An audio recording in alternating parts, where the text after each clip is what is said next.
Le deuxième aspect, c'est la pédagogie. Un travail important de communication devra être engagé.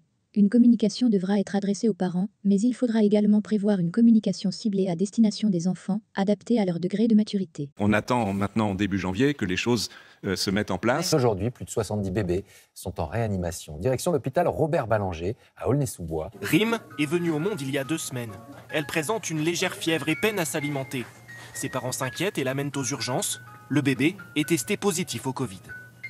Bien expliquer aux familles, on sait que beaucoup sont encore réticentes. Dans un contexte médiatique de narration prudente vis-à-vis de la vaccination des enfants et où une majorité de parents sont réticents à leur vaccination, il est nécessaire d'envisager des dispositifs de communication adaptés. J'ai tout imaginé, quoi. Pour moi, Covid égale des signes graves, surtout qu'elle est petite, elle n'a pas de vaccin, elle n'a rien. Protéger les enfants contre un risque de forme grave doit être établi comme un argument de portée à la fois individuelle et collective en faveur de la vaccination. La petite fille se porte bien et pourra bientôt rentrer chez elle. Il faut ensuite poursuivre sans tarder la vaccination des enfants bien portants. Sur cette vague-là, on a l'impression d'avoir des formes graves.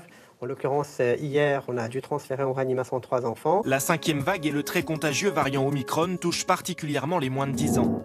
Les indicateurs atteignent des niveaux historiques. 453 enfants hospitalisés hier et 78 en soins critiques. La question reste de savoir si le levier motivationnel à activer auprès des parents est d'ordre individuel. Je vaccine mon enfant pour le protéger d'éventuelles formes graves de la maladie et pour qu'il puisse continuer à fréquenter l'école, ou d'ordre collectif. Je vaccine mon enfant, car plus nous serons nombreux à être vaccinés, moins nous serons menacés par l'épidémie. Pour Shana, 3 ans, l'infection a mis au jour un diabète de type 1 dont les parents ignoraient l'existence.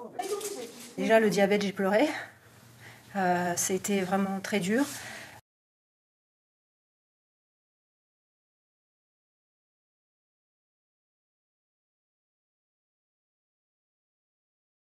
Le Covid, ça a été inquiet forcément parce que masse supplémentaire. En général, les séjours en service pédiatrie sont courts, 2 à 3 jours pour la plupart des enfants touchés par ce virus qui n'épargne personne, pas même les tout petits. Faites-le. Bien sûr. Faites-le. Surtout qu'elle est petite, elle n'a pas de vaccin.